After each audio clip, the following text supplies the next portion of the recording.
Corduroy by Don Freeman. This book belongs to Katie. Lucy and Claire, that was your mom's book. Sarah read it too.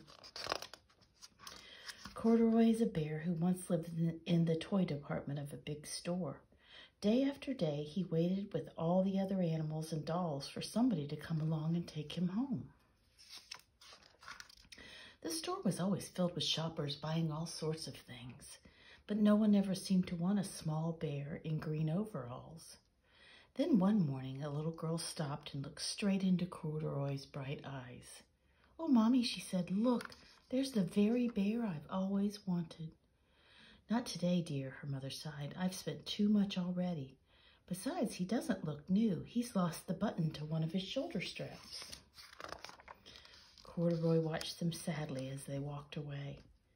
"I didn't know I'd lost a button," he said to himself. "Tonight, I'll go and see if I can find it." Late that evening, when all the shoppers had gone and the doors were shut and locked, Corduroy climbed carefully down from his shelf and began searching everywhere on the floor for his lost button. Suddenly, he felt the floor moving under him. Quite by accident, he had stepped onto an escalator, and up he went. Could this be a mountain, he wondered? I think I've always wanted to climb a mountain. He stepped off the escalator as he reached the next floor, and there before his eyes was a most amazing sight. Tables and chairs and lamps and sofas and rows of beds. "This must be a palace," Corduroy gasped. "I've always wanted to live in a palace." He wandered around admiring the furniture. "This must be a bed. I've always wanted to sleep in a bed." And up he crawled onto a large, thick mattress. All at once he saw something small and round. "Why, here's my button," he cried, and he tried to pick it up. But like all the other buttons on the mattress, it was tied down tight. He yanked and pulled with both paws until pop!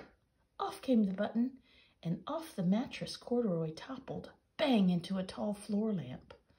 Over it fell with a crash.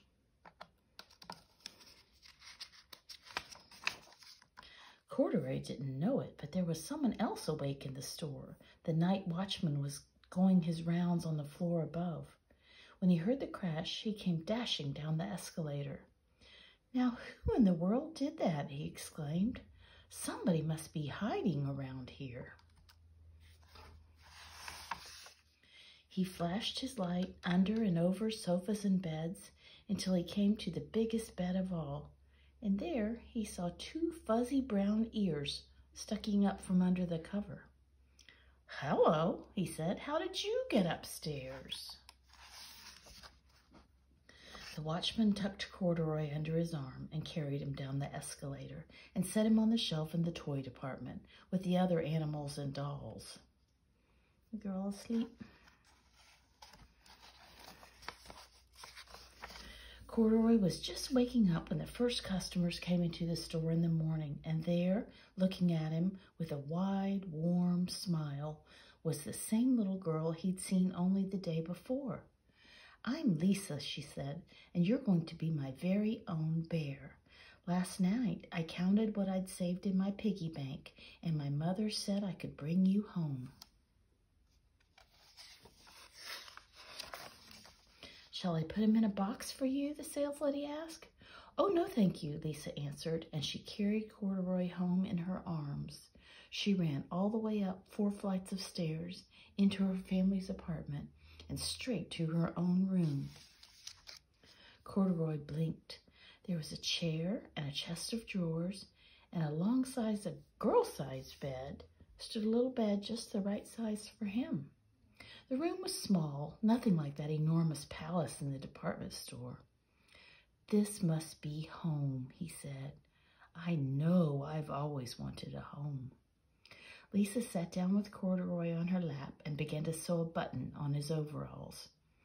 "I like the way you are," she said, "but you'll be more comfortable with your shoulder strap fastened."